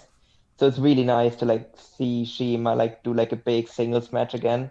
And I'm actually really excited about him in the All Japan Junior division because the junior division has been really, really good.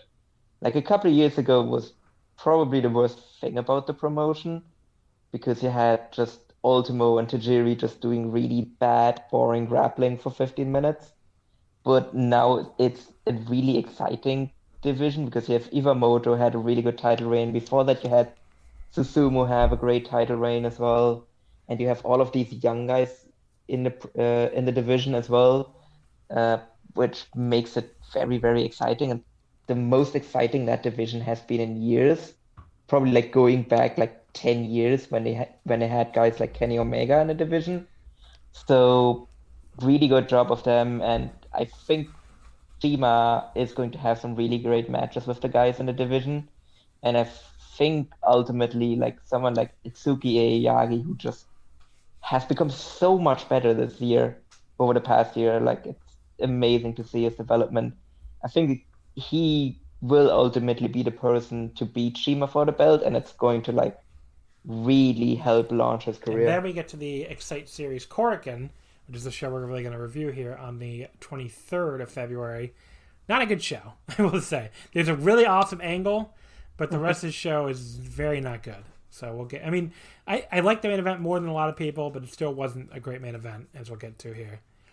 So the main event, we'll start with that. Suwama beat Kohei Sato in 21-34 with a backdrop hold, actually, and that's his sixth defense. Should mention the show did 674 fans. So yeah, I mean the match, it definitely started really slow. Started the two of them trading holds and such like that. Just very slow and boring. Not much happening other than some pretty lackluster leg work from Sato. And, Sato was working over Suwama. Suwama was selling, but just, again, very, very slow stuff. And then Sato eventually gives Suwama a nice little knee drop off the apron. And things did pick up after that. Somehow we already got to the 15-minute mark, but they did this big German suplex trade. That was a really cool sequence.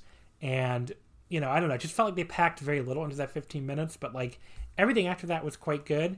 It only went 21-34 though, so I'm actually now kind of rethinking my rating. But yes, it finally broke down into what I wanted from the start. The two of them trading huge suplexes, big strikes. It felt like Sato kind of held back on his elbows, which I didn't like compared to some of the other elbows I've seen him do over the years, but I don't know. Maybe he just didn't want to kill Suwama because he's old. But Suwama came back with a big lariat, big pair of backdrops. Sato kicked out too. And then Suwama finally hit a bridging backdrop for the pin. I mean, by the end of it, I liked it, but it was still very disappointing.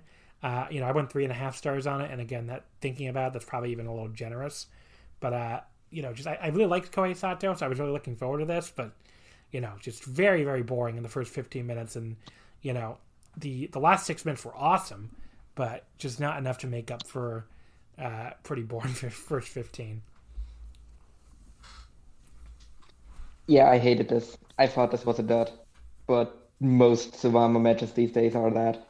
I think he is just done. He's just completely done. And I don't know how there are people that have seen him like 6 months ago. Like again, this is like another one of those like people need to like reevaluate wrestlers after a while. And I don't know how you can watch like Suwama from like 6 months ago and watch him now and don't think that he has just regressed to a scary degree, actually. Like I think his body is just destroyed and he just can't go anymore on like really any level. Like one of the things that always like, and maybe that's because I used to love Savama a lot. Like he used to be one of my favorite wrestlers ever, really, and I loved his tag team with Violent Giants, with Ishikawa as Violent Giants, and even that kind of spotted out towards the end.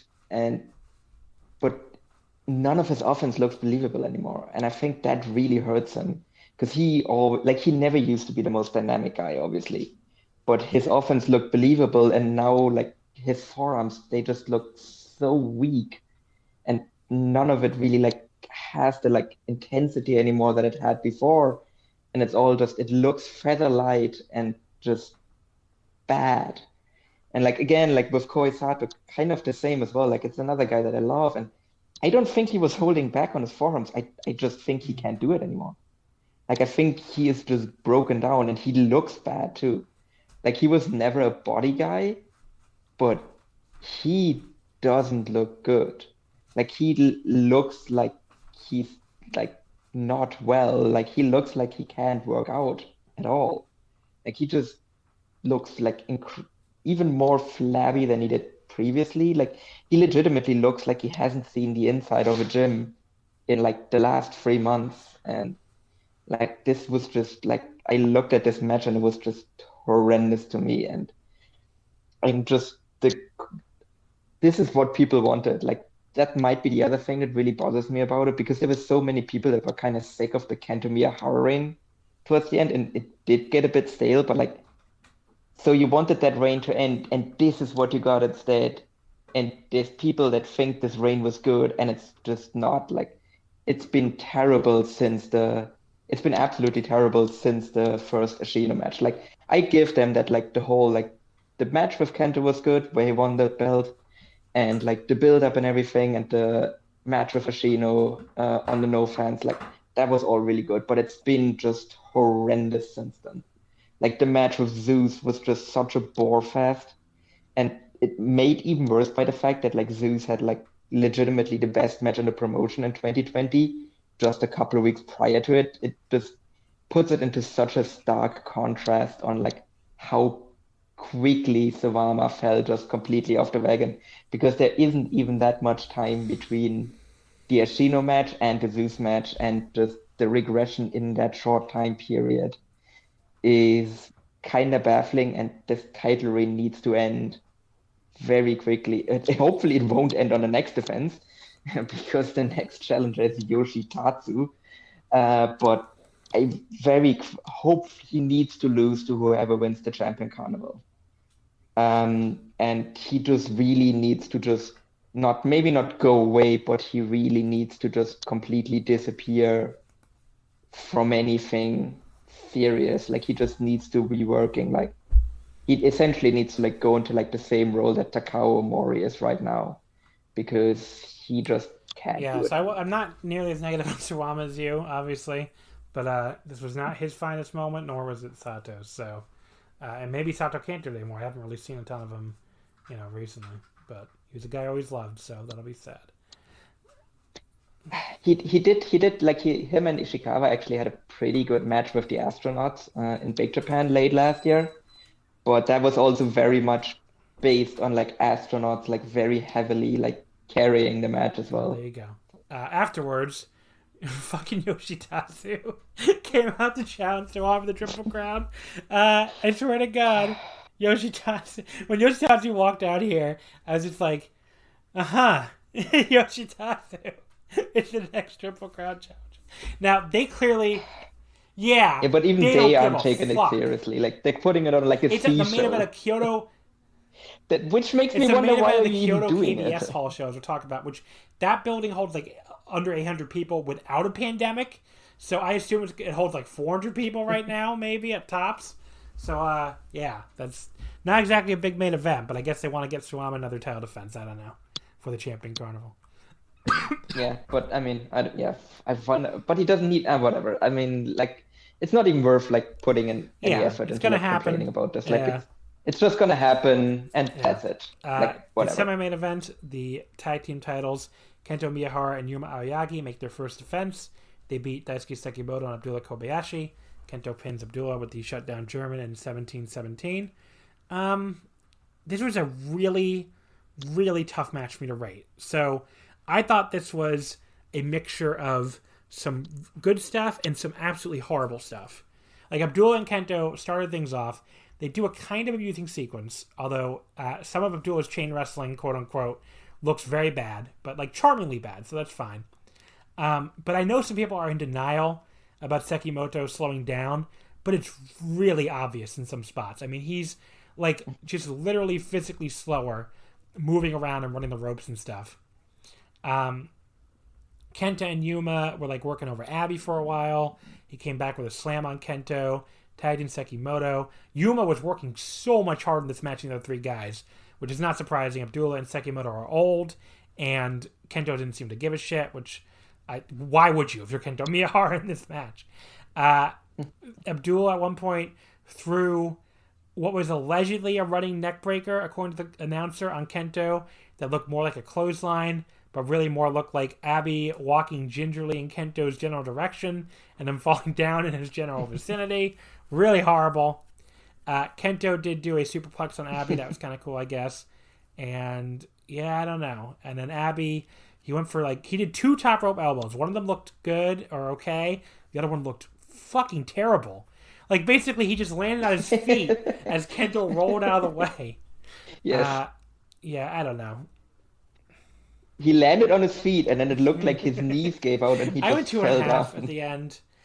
I can't go higher because there was stuff I liked. The stretch run was kind of cool and stuff, and Yuma looked good, but the stuff that was bad looked really bad. And Sekimoto is at this stage of his career, he could not cover for Abby. I mean, Abby, people are gonna think I hate him or something. I like Abby for what he is, but he could not. He's what he is at this point. I mean, he can barely move sometimes, and he's charming, charmingly bad, but Sekimoto couldn't cover for that. In a different era, the two of them challenging for these tag titles probably could have been awesome, because Sekimoto would have been able to do all of his normal stuff and would have been able to run the ropes like crazy and throw all his big lariats and everything. But this 2021 Sekimoto cannot cover for Abdullah Kobayashi's shortcomings. So this match wasn't good. Yeah, I think it's also noticeable that we talked about it, that the singles match leading up to this tag match was not Kento versus Sekimoto or Yuma versus Sekimoto, but it was Kento versus you're doing again, by the Abdullah. Yes, that's all. Yeah, I don't know, whatever. But it's it is very clear. Abby always can kind of cover for his shortcomings with his charisma, and Sekimoto very clearly cannot do that. And he's another guy that he's washed, and people need to kind of reevaluate it a little and not just be oh, this match was really good because Sekimoto's in it, and I used to love his matches 5 years ago, because he's clearly not. He was a great example of what we were talking about. So that was he just isn't that guy anymore, like you said. I mean, just not. I mean, him, Shuji Ishikawa, some of these guys they're not what they used to be. Yeah, no, but Abby can still go with really. I mean, I had him in one of my top 10 matches last year. Had Abby in it, so he can very clearly still go in a deathmatch situation. Outside of it, it can be a bit rough, but again, I think he has enough charisma that it still makes up for us very clearly when he's just not that good. Yeah, I don't know. I just saw an amazing Dave Meltzer tweet. What the fuck? In a different year, I'd talk about how creatively bankrupt it is to book Ibushi versus Desperado to main event Budokan Hall. Huh? What does that even mean? What? They always what? Yeah. That's literally what they always do for the anniversary show. Okay. Does he have another tremendous take on Okan as well to just round out that great great round of takes? I don't get it, but I just it's I don't know, whatever. So they do what they always do for the anniversary show, and it's bad because I guess maybe he doesn't think. Now, why is it creatively bankrupt? That's a fresh feud. They literally haven't feuded for 7 years now. Okay, whatever. Yeah, very, very bizarre. That one is something. Anyway, really, really, really, yeah, I don't know. The match is getting tons of positive feedback on English and Japanese Twitter. I haven't seen. Yeah, because it's like a really exciting match. Like, I don't know. Yeah. I literally haven't heard anyone say anything bad about it. Everyone seems excited about it. I don't know. And it was very, very bizarre. Anyway, let's keep going here at All Japan. So, 6-man tag team match. So Jake Lee, Koji Iwamoto, and Tajiri beat Shotaro Ashino, Koji Doi, and Kuma Arashi. Lee pins Ashino in 9-11. The match itself, so Jake hit a big running Lee on Ashino for the pin. Very strange finish, but a perfectly fine match. I would go like 3 stars. The post match is what's obviously the big deal here. So, Hokoto Omori, who they continue, like, for all the other problems All Japan might have, with their booking and stuff right now, they continue to do a really quietly awesome job at bringing along Hokoto Omori. I don't know. It's once he joined Enfants, it became very clear that they had just turned Enfants into a vehicle to get him over. Him being the one to low blow Ashino to start the turn, not an accident. But so like he low blows Ashino, and then Jake Lee just stands there, just kind of watching it. And then, of course, he also nails Ashino too and starts stomping away on him. And it's not clear if he just is taking the opportunity at first to just get more shots in on Ashino, or if he's really part of this. But then Iwamoto tries to stop him. Jake looks at him for a second. Great little pause there. And then just fucking decks him with an elbow. That was great. All of them finds join him and stomping them both out. Jake tosses Ashino from the ring. Tajiri just stands there, like, in shock, does not leave with Enfants. But then he makes a little prayer motion to Iwamoto, like, I'm sorry, and then runs after them anyway, which that was pretty funny. And that apparently made him, he's officially with them, because he's teamed with them on the next tour. But I thought that was like a little funny moment at the end of this turn. He just wants to stick with Jake Lee, I guess. But yeah, great fucking turn. Jake Lee looked like a fucking star here. And, I've been banging they should push Jake Lee drum forever. And, I don't mind this at all, obviously. If this is how they're finally going to put the title on him, they really should. But yeah, I mean, I get the idea that he didn't have enough charisma to be a top babyface. I sort of think, I sort of think it's a, it was, those critiques were a little overblown. But like at the same time, Jake Lee's like very stoic personality, his like, his whole like vibe, that might work as a heel. That might work really well as a heel. The big stoic heel. I mean, that might work better as a heel than a babyface. So I'm definitely interested to see how this goes. I think he can be a top heel, so I'm very interested to see how that goes. But yeah, I mean, I kind of swore to myself that I wasn't going to get invested with Jake Lee anymore because I've just been burned too many times. But I am actually willing to give this one a try. I'm not giving it a lot of rope. So, like, if they screw up, I'm probably out again. But they might actually be able to pull this one off properly because every single time Jake has kind of leaned heelish in a match, it's actually always like, it has always improved the match. I agree with you that he's probably a better heel than he is a face, which kind of makes it, because he didn't really turn, but when he did come back from his injury, he did leave next stream with Kento, and when they did feud, then he was leaning a bit more heelish, and it was really good. And that was when people thought that he actually could be a top guy, and then he just became kind of a dorky baby face. Mm-hmm. No one took him seriously. So this really seems like a thing that is necessary to freshen him up. I am still a little bit worried about Ashino, though. Like, he probably could be a really good babyface, but him teaming with Suwama, I'm just getting flashbacks to Hiroki Goto. But yes, this is a... I'm still fucking flabbergasted with a creatively bankrupt tweet. What a stupid tweet. Like, what? Like, they had to do a last minute pivot because Hiromu broke his shoulder. They came up with something that plays into the anniversary show history and like calls back to a 7-year-old storyline. Like I don't even like. What is Dave Meltzer watching anymore at New Japan? I just don't get it. Like this is a great. Also, what is the alternative that is not the creative bankrupt? This was a great idea. Like what?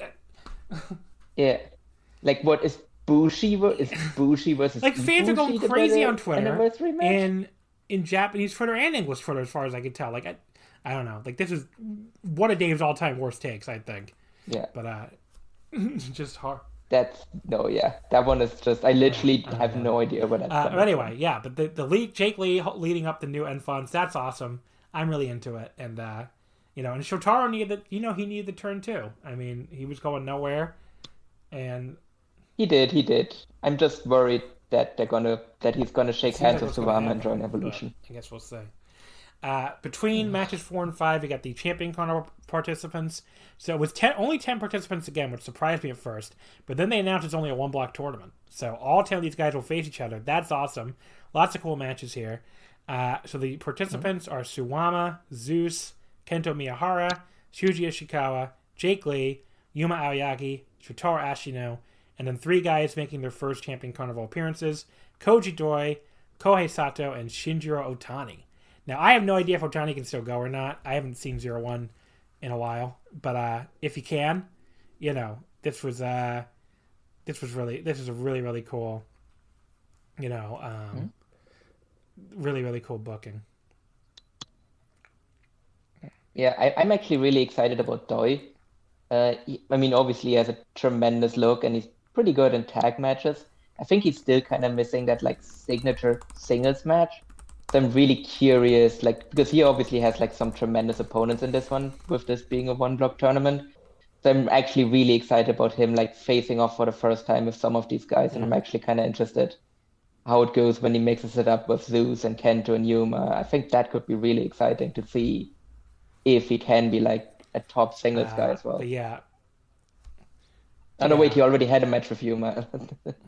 that was pretty good, but otherwise, we lose Yoshitatsu, a lot of exciting stuff Jiro, and Kuma Arashi, and gain Doi, Sato, and Otani. I think that's an upgrade, but we'll see.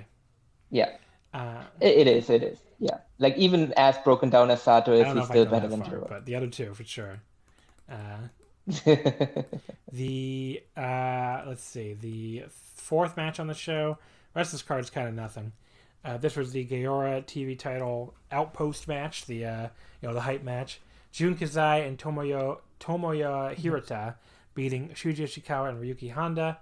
Kazai, what was it? Was it DQ? Oh yeah, okay. It went 9-27. Yeah. Some kind of DQ finish. I don't know. But Kazai stabbed Ishikawa on the top of the head with the skewers. That was kind of cool. And I don't know who this Hirata guy is. He's a big, burly-looking dude. I guess he's from Freedoms, right? I assume. I only watch Freedoms. Yeah, I wasn't really sure who that one was either. He has the same name as the sidekick from Cardcaptor Sakura. So, how's that going for him? Tomoya. I'm actually really, really excited for the Ishikawa versus Kasai match. I mean, I'm a deathmatch guy, and the way they built this, it seems like it's gonna be a full-on proper deathmatch, which that could be absolutely tremendous. It could also be a complete train wreck. Don't know yet, but just the way this match went as well, I'm definitely excited for how it's going to go, because I think it kind of is I think the way they're doing the build right now is really nice, where it's all about Kasai wanting to wake up the deathmatch giant essentially. He wants to reawaken Ishikawa's deathmatch side, and Ishikawa just kind of snapped after Kasai put the skewers in his head, and that's how he got disqualified by just just beating the shit out of Kasai afterwards. So I think this could be a really, really, really cool match, and probably the best Gaora TV title match ever. Then we got, let's see, the 3rd match was to decide the next All Asia Tag Champions, Tag Challengers, I should say. It was a 3-way tag. Atsuki Aoyagi and Rising Hayato won the match. Aoyagi pinned Omori in 6-10. He was pinning with team with Yusuke Kodama, and it also involved Hikaru Sato and Dan Tamura.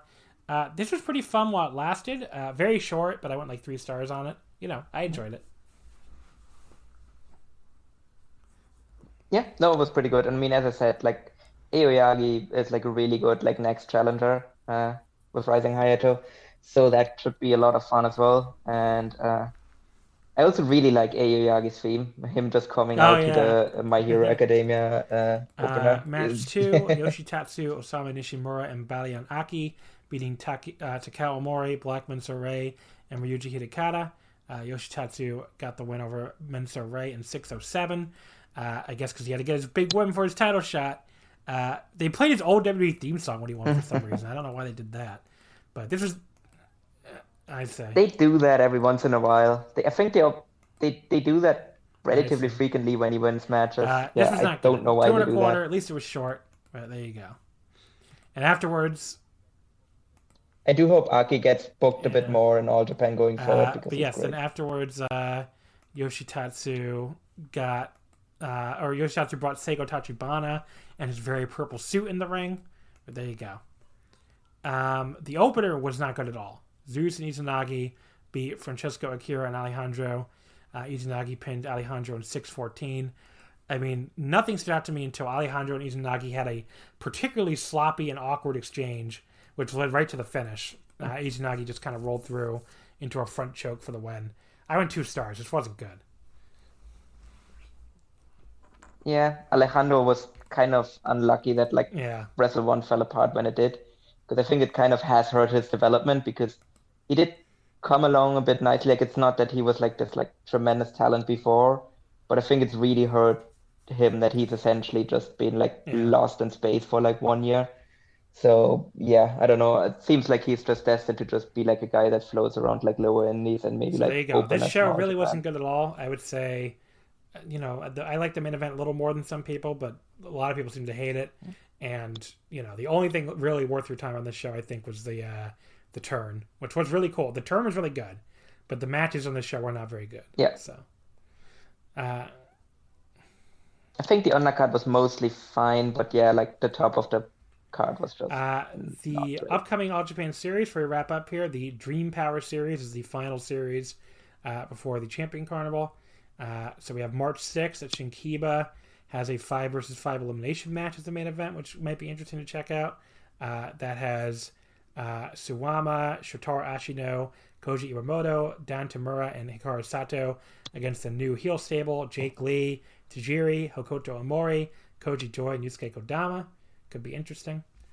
So that's the rest of it's not really, there's a singles match with Francesco Akira and Rising Hayato, and I think Shuji Sakawa is facing Kuma Arashi. I think in the opener. I think that's what that, because it's translated as Storm. I think that's Kuma Arashi, but then March 14th at Korakuen, which was not have the Triple Crown title match because they moved it to the KBS Hall show we talked about. So Suwama and Sato are facing Yoshitatsu and Osamu Nishimura in a height match that doesn't sound very good. But what I assume will be the main event is a World Tag Team title match. Kento Miyahara and Yuma Aoyagi against Zeus and Shigehiro Irie. That could be pretty good. That is they're making their second defense. Then we have a big tag match based on the new the new heel, the turn, basically. So Jake Lee teams with Yusuke Kodama to face Shotaro Ashino and Koji Iwamoto. So that could be pretty fun, too. And then... Yeah, I could actually see Kodama being like built up as a junior title challenger. Then we based have on that. Dan Tamura and Ryuji Hijikata against Izanagi and Utamaro. Atsuki Oyagi versus Francesco Akira versus Alejandro in a 3-way match. And an 8-person tag match opener. Tajiri, Hokuto Omori, Koji Doi, and Kuma Arashi against Shuji Ishikawa, Takao Omori, Blackman Soray, and Ryuki Honda. So pretty cool little card there. We'll see how that card goes. March 18th at Shinkiba, the only match so far is the Giora TV title death match. Jun Kazai versus Shuji Ishikawa. So there you go. That show, by the way, is already sold out. So people definitely want to see that one. I mean, not that they have... Yeah, I mean it's pandemic era Shinkiba, which means it's really easy to sell out. But that. And then finally, the tour wraps up on March 21st at Kyoto KBS Hall. Or actually, no, there's one more show in Saitama. I don't think that's anything special though. Let me see what's on that. Anyway, But yeah, March 21st in Kyoto KBS Hall. That has Shima versus Izanagi for the junior title. Shima's first defense. And Suwama versus Yoshitatsu for the Triple Crown. Suwama's 7th defense. Not much else of note on this card. A bunch of tags. But yeah, Francisco Akira versus Kodama and Yusuke Kodama in a singles match. But yeah, that's about it.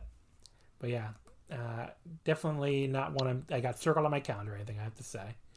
But yeah, the 28th is the last show at Dream Power Series in Saitama, but that doesn't even have a card yet. So, and then that's it for the Dream Power Series. And then the Champion Carnival kicks off on Friday, April 9th. So that'll be coming up next month.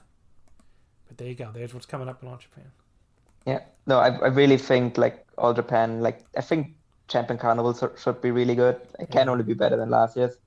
And I think once Suwama finally drops the title, I think the promotion is going to... I think All Japan is actually in a position to have a really good second half of 2021. Because once the Triple Crown scene recovers, essentially, I think it's a really good roster at this stage that they have put together there. Anyway, so there's your All Japan talk, and there's some cool stuff coming up, and I'm really mostly interested in hearing, or